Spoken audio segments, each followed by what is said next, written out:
नमस्कार, आप देख रहे हैं स्ट्रेट टॉक। मेरा नाम है नेहा शुक्ला। जस हिंदी के इस बेहद ही लोकप्रिय कार्यक्रम में आप सभी दर्शकों का बहुत बहुत हार्दिक अभिनंदन। भारत में लोकसभा चुनाव के तहत चौथे चरण का मतदान संपन्न हो चुका है। शाम 5 बजे तक जो आंकड़े सामने आए हैं उसके अनुसार 63% वोटिंग रिकॉर्ड की गई है। इसके साथ ही कुछ जानकार ये कहने लगे हैं कि अब ये स्पष्ट होने लगा है कि भारत की जनता किसके साथ दिखने लगी है। हालांकि ये सब अभी आकलन है, मतदान के पैटर्न पर अलग अलग विश्लेषकों का विश्लेषण है। अखिलेश यादव, अधीर रंजन चौधरी, महुआ मोइत्रा, गिरिराज सिंह और इसके अलावा कई बड़े चेहरों की किस्मत का फैसला जनता ने इस चौथे चरण के मतदान के जरिए कर दिया है। और अब भारत में इस सियासी मोड़ पर क्या बीजेपी 400 पार के नारे को हकीकत में बदलते हुए देख रही है या विपक्ष इस स्थिति में दिख रही है कि वो सरकार बना लेगी। आइए कार्यक्रम आगे बढ़ाते हैं।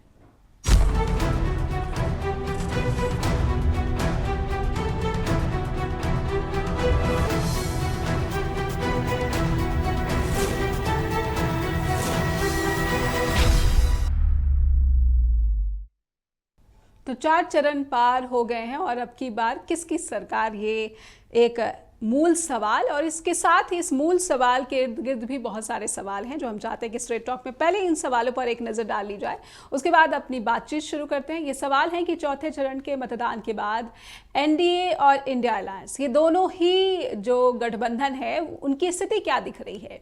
क्या मतदाताओं का जो झुकाव है वो हिंदू मुस्लिम राजनीति की तरफ इस पोलिंग पैटर्न के जरिए दिखा है। क्या बीजेपी को सभी राज्यों में सीटों का नुकसान होने वाला है, फायदा होने वाला है, या फिर वही समानांतर परफॉर्मेंस होने वाली है। क्या इंडिया गठबंधन एकजुट विपक्ष के रूप में जगह बना पाया है। आंध्र प्रदेश और ओडिशा में जो विधानसभा चुनाव हुए हैं उसमें वहां की सरकारों की क्या स्थिति है। आइए स्वागत कर लेते हैं हमारे आज के पैनलिस्ट का। हमारे साथ political analyst professor Mohammad Khalid जुड़ चुके हैं। हमारे साथ बीजेपी की प्रवक्ता हैं रमा महाजन, हमारे साथ कांग्रेस के प्रवक्ता है वीरेंद्र वशिष्ठ। आप सभी का बहुत बहुत स्वागत करती हूं मैं। शुरुआत प्रोफेसर मोहम्मद खालिद आपसे करना चाहूंगी। जी खालिद सर, क्या लग रहा है, चौथा चरण पार हो गया है और शाम 5 बजे तक 63% पोलिंग, आप इसे किस तरह से देख रहे हैं। ज्यादातर वो सीटें इस चौथे चरण में थी जो बीजेपी के कब्जे में है। देखिए नेहा जी, 63% पोलिंग हुई है। पहले जो 3 चरण हुए हैं उसमें पहले 2 में तो पोलिंग जो है उसकी परसेंटेज काफी डाउन आई थी। उसके बाद थर्ड आया, थर्ड में पहले एक डाटा दिया गया, उसके बाद उसको रिवाइज किया गया। यानी आज हम 63 कह रहे हैं। अभी बहुत से लोग लाइनों में खड़े हुए हैं और जब वो सारे निपट जाएंगे, उनकी पोलिंग हो जाएगी, उसके बाद रिवाइज्ड डाटा आएगा कि एक्चुअली पोलिंग कितनी हुई। इसलिए ये नहीं कहा जा सकता कि 63 एक डेफिनेट नंबर है। राइट। दूसरी चीज ये है कि अलग अलग विशेषज्ञ अपने अपने तरीके से एनालिसिस करते हैं।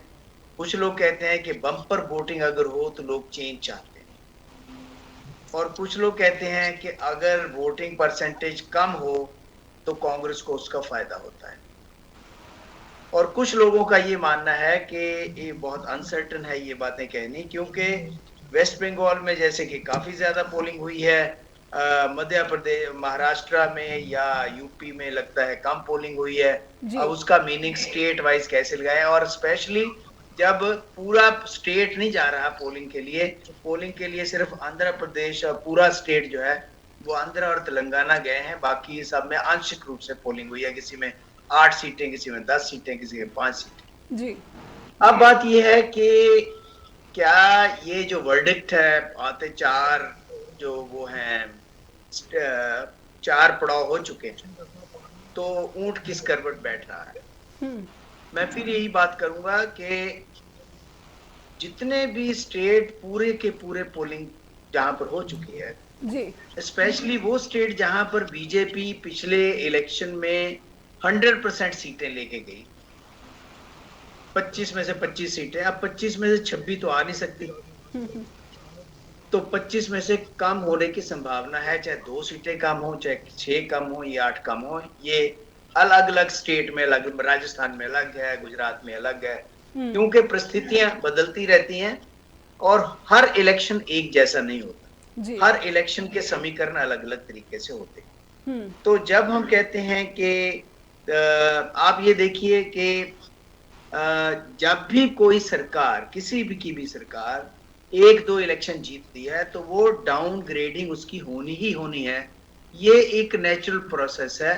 फॉर एग्जाम्पल आप अटल बिहारी वाजपेयी का ले लीजिए, आप मनमोहन सिंह का ले लीजिए, आप इंदिरा गांधी का ले लीजिए। तो जो भी एक दो दो इलेक्शन जीते हैं उसके बाद वो डाउन आए हैं, अप नहीं गए।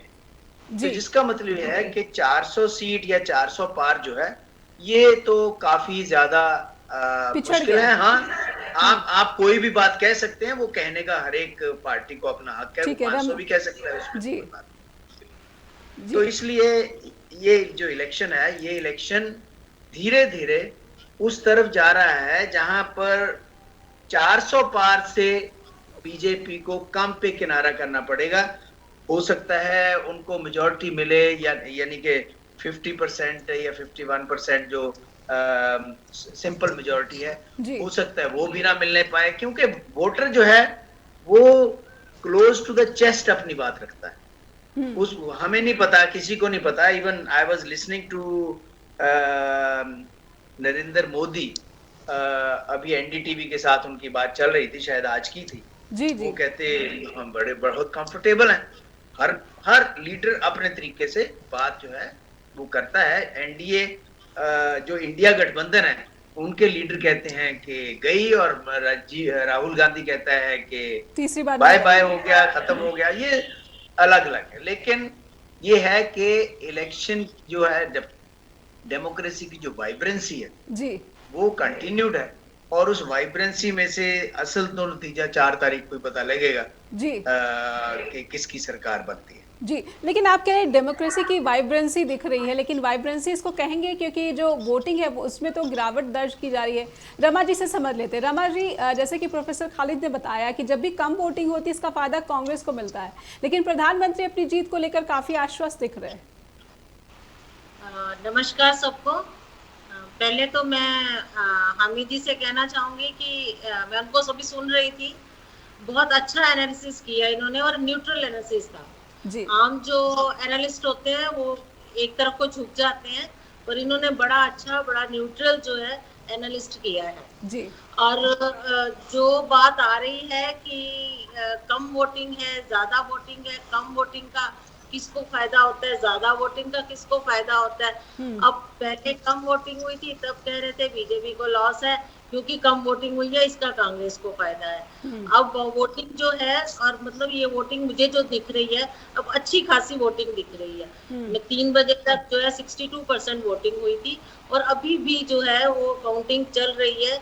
और जो इनके रिजल्ट आएंगे तो मुझे लगता है कि काफी अच्छी वोटिंग होगी इस बार। और अब जो है कि किसको फायदा होता है, किसको नुकसान होता है, जैसे वही हामिद जी ने कहा कि ये तो 4 जून को पता लगा। खालिद जी जी तो अब मुझे लग रहा है कि कहीं भी मोदी जी गलत नहीं है। 400 पार इस बार, ये नारा उनका नारा नहीं है, एक उन्होंने एक अपना संदेश दिया है सबको जी। और इस बार क्योंकि जब मैं भी, जैसी इंटरव्यू की बात हो रही थी, मैं भी सुन रही थी, वो जो बात कहते हैं वो किसी ऐसे ही नहीं बैठते, हवा में नहीं बात करते हैं। जो बात करते हैं सोच समझ कर बात करते हैं। और जो इस समय देश का जो मन है या देश का जो झुकाव है वो बीजेपी की तरफ ही है। ठीक है। और बीजेपी सरकार बनाएगी और 400 के साथ बनाएगी, जैसा कि हमारे माननीय प्रधानमंत्री जी ने कहा है कि बीजेपी 370 और एनडीए 400 पार जाएगी जी। तो रमा जी का भी वही कहना है, जो उनके पार्टी के जो सुप्रीम लीडर हैं उनका कहना है। वीरेंद्र वशिष्ठ भी हमारे साथ जुड़े हुए हैं कांग्रेस की तरफ से, वो सफ़र में हैं इस वक्त, रायबरेली से दिल्ली लौट रहे हैं। वीरेंद्र जी, मैं आपसे समझना चाहूँगी कि बीजेपी की प्रवक्ता रमा जी ने इस बात का दावा किया कि प्रधानमंत्री जो कह रहे हैं कि अब की बार 400 सीटें पार, और बीजेपी को स्पष्ट बहुमत, प्रचंड बहुमत जनता देने जा रही है। 4 चरण के बाद बीजेपी पूरी तरह आश्वस्त है। लेकिन कांग्रेस की तरफ से, जैसा कि मैंने ब्रेक पर जाने से पहले कहा, कि राहुल गांधी भी इस बात का ऐलान कर चुके। कुछ विश्लेषकों का भी कहना है कि हर राज्य में बीजेपी को नुकसान हो रहा है। वीरेंद्र जी, रायबरेली में क्या भाव करा रहे हैं? आ, नमस्कार सभी को मेरी तरफ से जितने भी पैनलिस्ट हैं उनको भी नमस्कार। मैं आपको एक चीज कह सकता हूं कि बंगाल से लेके अम्बे की खाड़ी, कन्याकुमारी से लेके कश्मीर, पूरे देश में एक ही हवा है कि अब उनको मोदी नहीं चाहिए। देश के जवानों ने, देश के किसानों ने और देश के नौजवानों ने और आम जनता ने, जो मोदी सरकार के वक्त में नौजवानों के लिए बेरोजगारी का बै और आम जन के लिए महंगाई का मैं, इस बार जो आप देखेंगे जब रिजल्ट, तो वोटों का जो बम उनके खिलाफ डाला है, महंगाई का, बेरोजगारी का बै और महंगाई का मैं बनकर इस देश में मोदी सरकार को हटाने का जी है हर व्यक्ति। रमा जी जिस भी प्रदेश से आती हैं, मैं चैलेंज करता हूं कि वो कह नहीं सकते कि भाजपा उस प्रदेश में वो जो रिजल्ट पिछली बार था उसको रिपीट करेंगे। आप उत्तर भारत से लेके दक्षिण भारत, वहां तो वो है नहीं, और कहीं भी जाओगे तो अगर रिजल्ट टैली करोगे तो वो अपना पुराना रिजल्ट के आसपास भी नहीं है। 4 तारीख को इस देश की जनता ने फैसला कर लिया है कि सम्मान से 2 जून की रोटी खानी है, इसीलिए 4 जून को भाजपा भगानी है। आपको रिजल्ट में दिखेगा। इससे ज्यादा आप कहीं भी जाओ, मेरे को ताज्जुब होता है कि आपको अब इस चीज को समझने में दिक्कत ही नहीं होनी चाहिए कि पहले ही चरण की वोटिंग के बाद जिस प्रकार नरेंद्र मोदी की भाषा चेंज हो गई, भाजपा के नेताओं की भाषा चेंज हो गई। वो देश में केवल हिंदू मुसलमान की बात कर रहे हैं, वो देश में मच्छी की बात कर रहे हैं, वो देश के लोग जानना चाहते हैं कि महंगाई पर क्या है आपका, आप विकास पे डिस्कशन क्यों नहीं कर रहे हैं कि आपने क्या किया। आप जनसंख्या इस प्रकार से भ्रमित करने वाले काम जो पहले से भाजपा के लोग करते आए हैं, इसीलिए कहा जाता है ये बीजेपी भारतीय जनता पार्टी नहीं, भारतीय जुमला पार्टी है जी।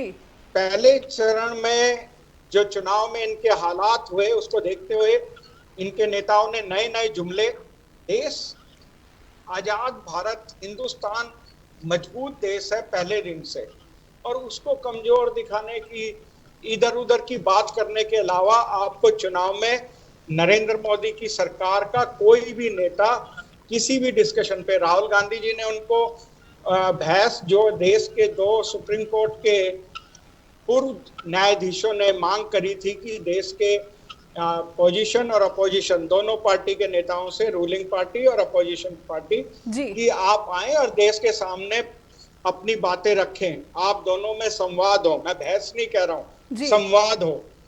और मैं आपके मंच के माध्यम से कहता हूं कि कांग्रेस के नेता ने उस इनविटेशन को स्वीकारा और भाजपा की तरफ से नरेंद्र मोदी ना ही कोई प्रेस कॉन्फ्रेंस कर पाए और ना ही ये जनता के बीच जो ओपन बहस या संवाद की बात है, हाँ, उसका इनविटेशन ले नहीं पाएंगे, क्योंकि उन्होंने देश के लिए 10 साल जो अन्याय काल रहे हैं उसी के खिलाफ देश की जनता 5 न्याय 25 गारंटी के ऊपर अपना बहुमत देने जा रही है। बिल्कुल बिल्कुल वीरेंद्र जी, 5 न्याय 25 गारंटी वर्सेस मोदी की गारंटी। प्रोफेसर मोहम्मद खालिद आपसे समझना चाहेंगे कि कांग्रेस के भी अपने दावे हैं, बीजेपी के भी अपने दावे हैं, लेकिन राज्यवार अगर मैं उत्तर प्रदेश को समझूं या फिर पश्चिम बंगाल को समझूं, खास करके हिंदी पट्टी को ही अगर समझने की कोशिश की जाए, तो यूपी में 4 चरण पार, मध्य प्रदेश जहां पर वोटिंग समाप्त हो गई है, आप किस तरह की स्थिति देख पा रहे हैं? क्या विधानसभा में जो जीत हासिल हुई है बीजेपी को, यहाँ पर नुकसान आप यहाँ पर भी पाते हैं, मध्य प्रदेश में भी? देखो, ऐसा है कि कुछ चीजें जो रियलिटी है हमारे सामने है। पहली चीज तो यह है कि इस इलेक्शन में ज्यादा जो मैनिफेस्टो डिस्कस हुआ है वो कांग्रेस का मैनिफेस्टो डिस्कस हुआ है जी, यानी, और वो कांग्रेस वालों ने नहीं किया है। कांग्रेस का मैनिफेस्टो इंसिडेंटली बीजेपी के पटल से ज्यादा डिस्कस हुआ है। चाहे वो उसकी क्रिटिसिज्म ले लो, लेकिन पहली बार ऐसा हुआ है कि लोगों ने मैनिफेस्टो पढ़ा है। उसकी कितनी डाउनलोडिंग हुई है इंटरनेट से, उसका भी एक डाटा काफी हैरानकुन है, और वैसे भी सारी डिस्कशन। और उसी में से देखो, जब नैरेटिव किसी भी उसका बनता है इलेक्शन का, तो उसमें जो सत्ताधारी ग्रुप होता है वो नैरेटिव को लीड करता है।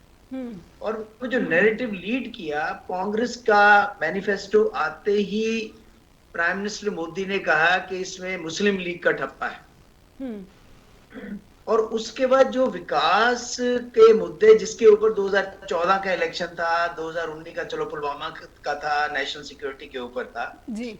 लेकिन जब आप विकास से हिंदू मुस्लिम या कम्युनल पॉलिटिक्स के ऊपर आ जाएं, तो वो डेस्परेशन कहीं कहीं नजर आती है कि जो नैरेटिव जिस तरफ जाना चाहिए था वो नहीं गया, जिसकी वजह से हम देखते हैं कि ये सारे इशू सामने आए, चाहे वो मंगलसूत्र का हो, चाहे घुसपैठिए का हो, ज्यादा बच्चों का हो, मछली का हो, वगैरह वगैरह, जितने भी हम सब जानते हैं, उसमें रिपीट करने की बात। अब रही बात बीजेपी की कोर स्ट्रेंथ कहाँ पे है, वो है हिंदी बेल्ट में या हिंदी स्पीकिंग एरियाज में। साउथ में हमें पता है कि बीजेपी की पोजीशन इतनी स्ट्रांग नहीं है, खासतौर पर केरला, तमिलनाडु, महाराष्ट्र के समीकरण भी काफी बिगड़े हुए हैं। लेकिन मध्य प्रदेश, गुजरात, राजस्थान, यूपी, छत्तीसगढ़, बिहार, ये एरिया जो है ये बहुत इंपॉर्टेंट है, जहां से की स्ट्राइक रेट 100% है पिछले इलेक्शन जी। जैसे मैंने पहले भी कहा कि स्ट्राइक रेट 100% हर समय नहीं हो सकता, एंटी इनकम्बेंसी जो है वो होती ही होती है। और वो एंटी इनकम्बेंसी जो है वो इसलिए नजर आ रही है क्योंकि आप अपना जो बेसिक प्लैंक है विकास का, उसके हटकर आप जो कैंपेनिंग है वो कम्युनल लाइंस पे करने शुरू कर, जिसकी वजह से ये वजह है कि ये कॉन्फिडेंस कम आ रहा है, ये आप इसको वजह मानेंगे? देखो ऐसा है कि जहां तक तो साउथ का सवाल है, साउथ के अपने मुद्दे हैं, वहां पर अपनी पॉलिटिकल पार्टी है, वहां पर रीजनल स्क्रैप्स जो बड़े स्ट्रांग है जी। चाहे तमिलनाडु में ले लो, चाहे वो आंध्रा में ले लो, चाहे वो तेलंगाना में ले लो, रीजनल पॉलिटिकल पार्टीज और रीजनल या वेस्ट बंगाल है स्ट्रांग है, जहां पर रीजनल स्ट्रैप्स जो है या रीजनल लीडर स्ट्रांग है, रीजनल पॉलिटिकल पार्टी स्ट्रांग है, वो नेशनल पार्टीज को इतना ज्यादा आगे नहीं आने देती, क्योंकि नेशनल पार्टी आगे बढ़ेगी तो उनकी स्पेस खाएगी, जैसे कि उड़ीसा है फॉर एग्जाम्पल जी। इसलिए अब रही बात यहाँ पर, असल में जहां पर 1-to-1 फाइट है between the Congress and BJP Hindi heartland के अंदर जी। असल तो यहाँ पे देखना है, अगर यहाँ पर बीजेपी डाउन जाती है तो उसका प्रभाव उसकी ओवरऑल टैली के ऊपर पड़ेगा, और वो प्रभाव जो है वो पड़ने जा रहा है जी। उसकी वजह यह है कि चाहे वसुंधरा राजे सिंधिया को ले लो, जिसकी वजह से है, चाहे वो योगी आदित्यनाथ, और वहां पर जो अखिलेश और राहुल की वो है, राहुल का जो एडेड कॉन्फिडेंस इस समय सामने आ रहा है उसको भी हम इग्नोर नहीं कर सकते। जिस तरह से वो कह रहे हैं कि 4 तारीख के बाद मैं लिख के दे रहा हूं कि प्राइम मिनिस्टर नरेंद्र मोदी नहीं रहेंगे एज प्राइम मिनिस्टर, तो ये सारी चीजें जो है, ये नैरेटिव तो एक नया बना है, काउंटर नैरेटिव, जिसकी बड़ी जरूरत है डेमोक्रेसी के अंदर। यही भी मैं आपको बता दूं बिल्कुल कि डेमोक्रेसी के अंदर एक ही नैरेटिव नहीं चलना चाहिए, उसका काउंटर जरूर आना चाहिए, यही डेमोक्रेसी की खूबसूरती। दर्शकों को लेकर चलेंगे बीजेपी की प्रवक्ता के पास। रमा जी, आपने सुना प्रोफेसर खालिद कह रहे हैं कि विपक्ष की स्थिति पहले चुनाव के घोषणा से पहले जैसी दिख रही थी वैसा नहीं है। ज़्यादातर समय कांग्रेस के मैनिफेस्टो के बारे में बात हुई है, राहुल गांधी की भी जो छवि है पहले के मुकाबले काफ़ी मजबूत कही जा रही है। रमा जी। हाँ, मैं खालिद जी को सुन रही थी, क्षमा करें मैं उनका नाम पहले गलत बोल रही थी जी। खालिद जी कह रहे थे कि विपक्ष की स्थिति सुधरी है, तो अच्छी बात है। डेमोक्रेसी में विपक्ष मजबूत होना एक बहुत जरूरी है, और यही जो है डेमोक्रेसी की खूबसूरती है। पर मैं एक बात जरूर कहना चाहूंगी, यहाँ तो कांग्रेस के लोग जैसे वरिंदर जी अभी बैठे हैं, आंखें बंद करके बैठे हैं, उनको विकास दिख नहीं रहा जो 10 सालों में पहले हुआ है। जो देश की छवि जो है विदेशों में सुधरी है और जो चमकी है वो मोदी जी के कारण ही है। और जो काम 10 सालों में हुए हैं, या वो देखना नहीं चाहते हैं। जो हम 11वें पायदान में थे, वो हम 5वें पायदान में पहुंचे हैं। 3 ट्रिलियन जो हमारी इकोनॉमी है, वो 5 ट्रिलियन होने वाली है, ये दिख नहीं रहा। जो सड़कों का जाल जो अब बिछा है, जो पहले नहीं बिछ पाया था, जो अब बिछा है, वो मिलकर ये देखना नहीं चाहते हैं। और जो महिलाओं की स्थिति, मैं खुद महिला हूँ एक, और जो महिलाओं की स्थिति सुधरी है अब इस दौरान में 10 सालों में, वो देखना नहीं चाहते। ये जो काम बुजुर्गों के लिए हुआ है, जो काम नौजवानों के लिए हुआ है, जितनी स्टार्टअप की योजनाएं अब शुरू हुई हैं, और जितने स्टार्टअप की जो नौजवान कर रहे हैं, नौकरी लेने की बजाय वो नौकरी दे रहे हैं, ये मित्तल को देखना नहीं चाहते हैं।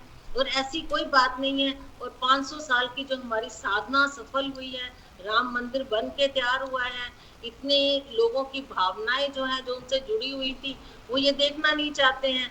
जो ये मोदी जी ने सबके लिए काम किया है, महिलाओं के लिए किया है, नौजवानों के लिए किया है, वो ये देखना नहीं चाहते हैं। और जो हमारी इस समय अपनी स्थिति मजबूत लगती है, हमें अपने आप में गर्व है, जो वो ये देखना नहीं चाहते हैं। और ऐसा कोई बात नहीं है।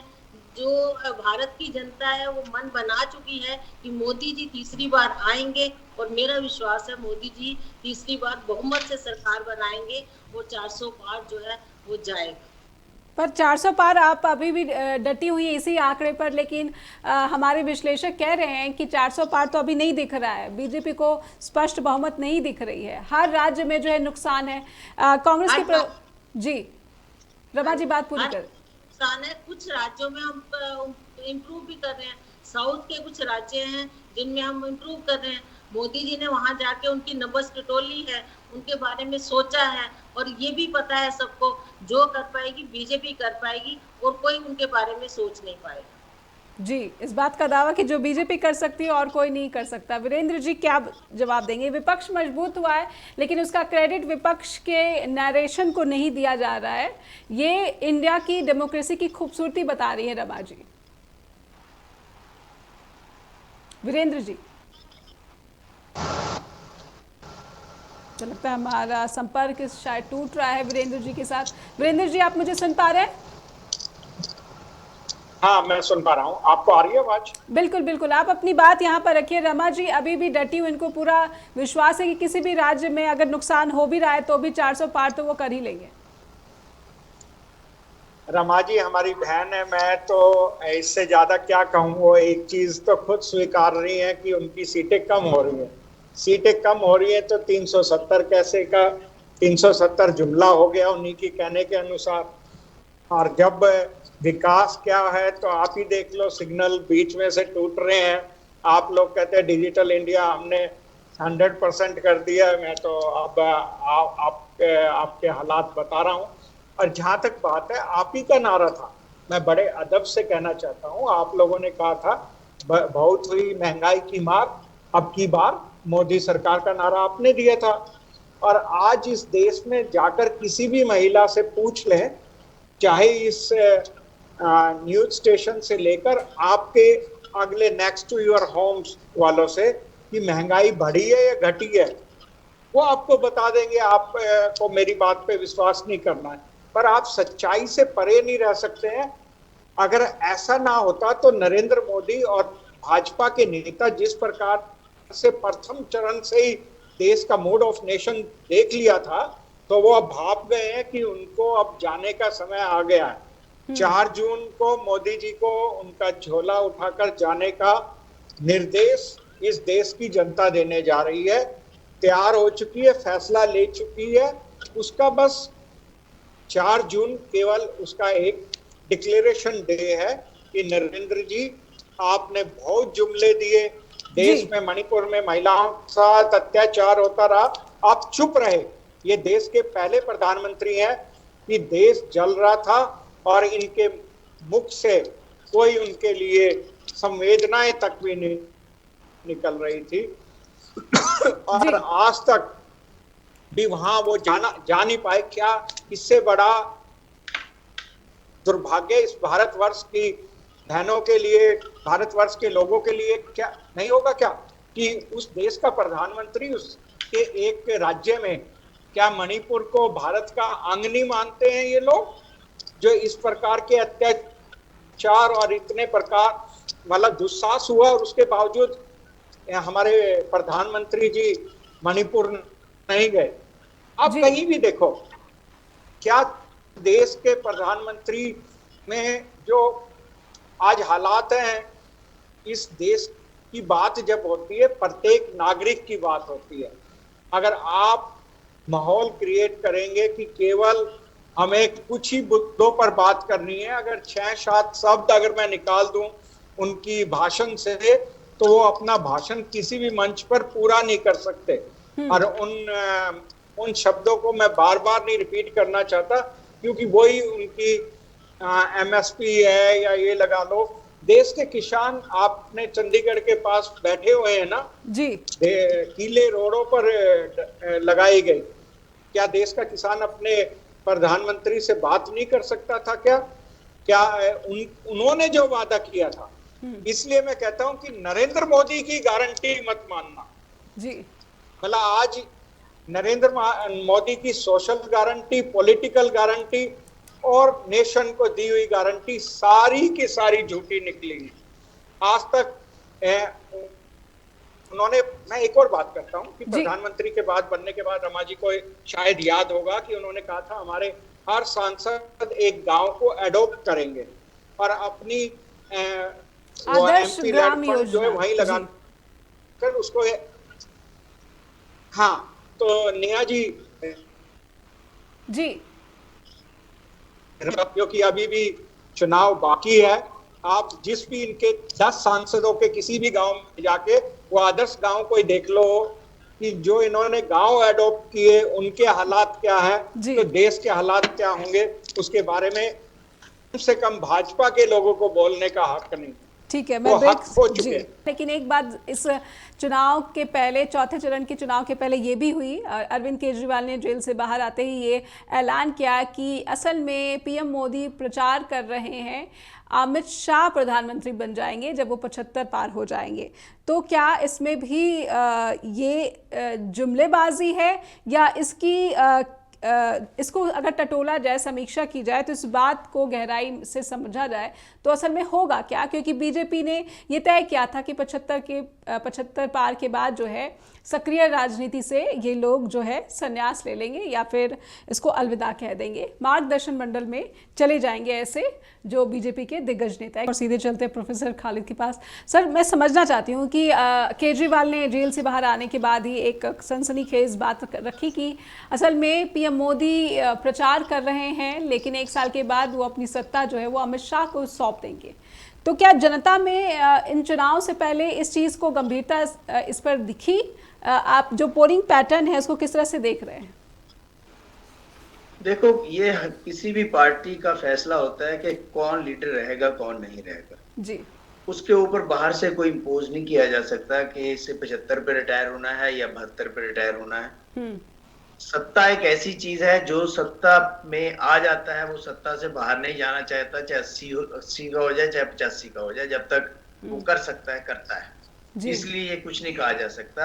ये मैंने सुना है उसका अरविंद केजरीवाल जो सीएम है दिल्ली के, उन्होंने ये बात कही है। उन्होंने और भी कई चीजें कही हैं कि क्योंकि ये इसलिए कहा जा रहा है क्योंकि जिस वेले नरेंद्र मोदी खुद सत्ता में आए, उन्होंने अपने से जो सीनियर लीडर थे, चाहे वो यशवंत सिंह से, चाहे वो LK आडवाणी थे, चाहे वो मुरली मनोहर जोशी थे, उन सबको क्या किया कि मार्गदर्शन मंडल में डाल दिया कि भी अब आप एक्टिव पॉलिटिक्स में नहीं रहोगे, हम आपसे सलाह मशवरा करते रहेंगे। उसी को सामने रखते हुए ये बात जी। मैं इसलिए मैं इसको कोई इतना सीरियसली नहीं ले रहा।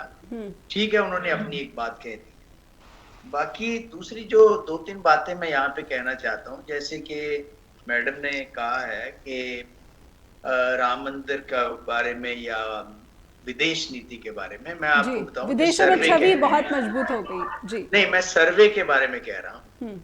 जहां तक हमारे नेबर्स का सवाल है, गुड नेबरली पॉलिसी हमने रखी थी, लेकिन किसी भी नेबर के साथ, भूटान को छोड़ करके बाकी किसी भी नेबर के साथ हमारे अच्छे संबंध आज नहीं है। नंबर 2, पर सर खालिद सर, भूटान के भी तो चीन से ज्यादा संबंध अब निकट हो गए। नहीं, भूटान हमारा ऑल वेदर फ्रेंड है, वो रहेगा, क्योंकि भूटान की अपनी मजबूरियां जी। दूसरी बात ये है कि सर्वे ये कह रहे हैं कि वोटर ये चाहता है कि डिस्कस हो, बेरोजगारी डिस्कस हो। 27% जो कहते हैं कि हम बेरोजगारी के मुद्दे पे वोट डालें जी, और सिर्फ 2% ऐसे हैं जो कहते हैं हम राम मंदिर के मुद्दे पे वोट डालें, और 3 या 4% सिर्फ ऐसे हैं जो विदेश नीति के उस पर वोट डालें। और विदेश नीति मैनिफेस्टो के अंदर मैंने तो पढ़े हैं सारे, बहुत कम डिस्कशन हुई है उसके ऊपर, विदेश नीति के ऊपर जी। और इसी तरह से मैं और भी बातें 2-4 ऐसी चीजें जो बड़ी इंपॉर्टेंट हैं। देखो, इलेक्शन से थोड़ी देर पहले इलेक्टोरल बॉन्ड्स के बारे में सुप्रीम कोर्ट का फैसला आना, इलेक्शन से थोड़ी देर पहले क्योंकि मैं चंडीगढ़ को बिलोंग करता हूं, चंडीगढ़ के मेयर के इलेक्शन में जो फजीहत हुई है बीजेपी की और जिस तरह से सुप्रीम कोर्ट के वो आए, वो चीजें। इसी तरह से ईडी और सीबीआई का ये कहा जाना कि इसका दुरुपयोग हो रहा है या नहीं हो रहा, मैं उस पर नहीं जा रहा, लेकिन एक परसेप्शन, क्योंकि इलेक्शन की लड़ाई जो है परसेप्शन की लड़ाई भी होती है कि जनता को क्या परसीव किया जाना है। और ये सब चीजें जो है इन्होंने, लोग नेचुरली स्मार्ट सिटी की बात करेंगे कि कहाँ है, लोग नेचुरली बात करेंगे कि भी बुलेट ट्रेन 10 साल हो गए कहाँ चल रही है। ये सब चीजें जो है इसका जवाब देना पड़ेगा, क्योंकि आप पब्लिक डोमेन में जब चीजों को लाते हैं और उस पर क्लेम करते हैं, उस क्लेम का नेचुरली लोग जो हैं वो इलेक्शन के टाइम पे उस चीज को पूछते हैं कि भी बताइए कि आपने ये कहा था, कहाँ तक हुआ है, कहाँ पर नहीं हुआ। मणिपुर की भी एक बात उसमें अभी कहा है वीरेंद्र जी ने, ये चीजें जो हैं इनका प्रभाव इलेक्शन के परसेप्शन के ऊपर पड़ा है और पड़ेगा। इसलिए मैं कह रहा हूं कि 400 पार वाला जो है वो तो पॉसिबल नहीं है जी, क्योंकि वो उन्होंने कहा, खुद होम मिनिस्टर ने ये बात कही कि हम ये बात इसलिए कहते हैं कि जो वर्कर है उसको एंथ्यूज करने के लिए कि हमने इस बार 400 सीट लेनी है। एक्चुअल जो है वो ऐसा नहीं होता कि उस 400 ही लेंगे, होता है कि सत्ता में आ जाए, और वो सत्ता में आएंगे या नहीं आएंगे वो 4 तारीख को पता चलेगा। लेकिन कम से कम 400 पार या 370 वो एक जिसको कहते हैं आइडियल सिचुएशन है जो हम लेकर के चल रहे हैं, जिसकी संभावना बहुत कम है। बिल्कुल। क्या जो कांग्रेस समर्थक विश्लेषक हैं जो कह रहे हैं कि बीजेपी 180 से ज्यादा सीटें पार नहीं कर सकती, आपका भी यही आकलन है? नहीं, मेरा ये आकलन नहीं है। 200 से ज्यादा सीट जाएगी मुझे लगता है बीजेपी की, और लोग तो कह रहे हैं 150 सीट होगी, कोई कहता है 180 होगी। वो तो वो कर रहे हैं कंपैरिजन के, कांग्रेस की 100 से ऊपर सीट थी, उसके बाद 2014 के इलेक्शन में 44 ही रह गई थी। इसी तरह से इंडिया शाइनिंग कैंपेन की भी बात कर रहे हैं कि वहां पर भी बीजेपी सोच रही थी कि बहुत ज्यादा सीटें लेगी, लेकिन वो धड़ाम से गिर गई थी। ये सब चीजें वो कंपैरिजन। लेकिन मैं फिर आपको ये बात कहूंगा दर्शकों के लिए कि हर इलेक्शन और हर इलेक्शन के समीकरण डिफरेंट होते हैं, किसी भी इलेक्शन को दूसरे के साथ कंपेयर नहीं किया। लेकिन यहाँ पे क्योंकि चुनाव आयोग की तरफ से कुछ ऐसे विशेष आंकड़े नहीं फीसद में बताया गया कि इतना मतदान हुआ है, ना कि कितनी महिला मतदाताओं ने कितनी संख्या में जो है वोटिंग हुई है। जब इस तरह के आंकड़े नहीं सामने आए हैं तो भी क्या ये आकलन करना या इसका समीक्षा करना, विश्लेषण करना बहुत मुश्किल हो जाता है? देखो, विश्लेषक जो है उनका काम है विश्लेषण करना हर मूव को, हर सिचुएशन। और इलेक्शन कमीशन जो है, इलेक्शन कमीशन ये जी, तो इलेक्शन कमीशन आंकड़े जारी करता ही ना, क्योंकि इलेक्शन कमीशन ने अल्टीमेटली ये कहा है कि जी हमारा संविधानिक दायित्व नहीं है कि आंकड़े जारी करना है। लेकिन अगर नहीं करना था तो आप उसको बार बार रिवाइज क्यों कर रहे हैं? आप उसी समय एक बार कहिए कि इतने आंकड़े हैं, इतने आएंगे, क्योंकि शाम तक या नेक्स्ट डे तक आ जाता है। 3 दिन बाद आप आंकड़ों को रिवाइज कर रहे हैं तो एक डाउट की सिचुएशन क्रिएट होती है। जो खड़गे साहब के साथ उनका वो हुआ, उन्होंने लिखा कि ये सारा क्यों हो रहा है। बिल्कुल। तो उसके जवाब में इलेक्शन कमीशन कह रहा है कि आप एनआरकी क्रिएट कर रहे हो। एनआरकी नहीं, एक नेशनल पार्टी का लीडर आपसे क्वेश्चन पूछता है क्योंकि आपका काम है under the constitution fair and free election करवाना। बिल्कुल उसको, और उसके अंदर अगर कोई भी डाउट आता है, वो डाउट पूछना, उस पर क्वेश्चन करना पॉलिटिकल पार्टीज का धर्म है। बिल्कुल, and it is a basic right given by our constitution. Rama ji, मैं समझना चाहती हूँ कि ये भी कहा जाता है, बीजेपी पर आरोप है सरकार पर कि उसके प्रधानमंत्री नरेंद्र मोदी के कार्यकाल में चुनाव आयोग की जो निष्पक्षता है, जो उस पर भरोसा है, वो अपने निम्नतम स्तर पर जा पहुंचा है। ऐसे में डेटा का समय पर नहीं आना और बीजेपी का ये दावा करना कि हमने digital India, made in India, आत्मनिर्भर भारत, इस तरह का जो नारा दिया है, कैसे माने कि जब चुनाव आयोग ही डेटा देने में इतना पीछे दिख रहा है, पिछड़ रहा है, लेट डेटा आता है, वो भी पूरा नहीं आता है। लेट डेटा आना, इसमें बीजेपी का कहाँ बात आ गई? ईडी का हम कर रहा है, उसमें बीजेपी की बात आ गई। ये कि जब सुप्रीम कोर्ट इनके हक में फैसला दे दे, सुप्रीम कोर्ट ठीक है, जब नहीं दे हक में तो लोकतंत्र की हत्या हो रही है, सुप्रीम कोर्ट को बुरी दूसरी तरह इस्तेमाल किया जा रहा है। ये कहाँ की बात? नेहा जी, आपको मैं याद दिलाना चाहूंगी कि जब हम बहुत छोटे छोटे होते थे, तब से सुनते आ रहे थे गरीबी हटाओ, ये नारा दिया जा रहा था। तो आपको लगता है 70 सालों में गरीबी हट गई? और तभी तो कांग्रेस को हटा दिया, अलग अलग राज्यों से जनता ने इसलिए हटा दिया कांग्रेस को, इसलिए बीजेपी आई सरकार में। और उनको 70 साल का समय दिया गया, अगर उनको 10 साल का समय दिया गया तो इस 10 साल में कैसे वो करेंगे कि गरीबी एकदम से हट जाएगी? बहुत सारे काम हुए हैं, बहुत सारे काम होने वाले हैं। आप डिजिटल इंडिया की बात करें, धन जन योजना की बात करें, राजीव गांधी जी ने खुद कहा था कि मैं 1 रुपया वहां से भेजता हूँ, 85 पैसे बीच में ही रह जाते हैं, 15 पैसे पहुंचते हैं। माननीय प्रधानमंत्री मोदी जी ने जन धन योजना शुरू की, डिजिटल इंडिया शुरू किया और लोगों को पूरा पैसा पहुंचने लग गया। और अब जो तकलीफ हो रही है, वो जो बीच के लोग थे उनको हो रही है, तकलीफ हो रही है, और सारा पैसा जो है जनता के लिए इस्तेमाल हो रहा है। चूल्हे दिए जा रहे हैं, स्वच्छ भारत के दिया, उसके बाद शौचालय दिए महिलाओं। समय समाप्त हो गया जी। स्वावलंबी बनाने के लिए कितनी सारी योजनाएं शुरू हुई और कितनी महिलाएं स्वावलंबी हुई इसके। बिल्कुल, समय समाप्त हो गया। बहुत बहुत धन्यवाद करना चाहूंगी रमा जी आपका। और हमारे बीच अब कांग्रेस के प्रवक्ता वीरेंद्र वशिष्ठ नहीं है, लेकिन प्रोफेसर मोहम्मद खालिद, उनका भी बहुत बहुत आभार कि उन्होंने अपना कीमती वक्त दिया स्ट्रेट टॉक के लिए, और कांग्रेस के प्रवक्ता का भी बहुत बहुत आभार। दर्शकों से अनुरोध करना चाहूँगी कि आप अपना स्नेह लगातार स्ट्रेट टॉक के साथ बनाए रखिए। फीडबैक अवश्य भेजिए info@justbroadcasting.com और neha@justbroadcasting.com पर भी। नमस्कार।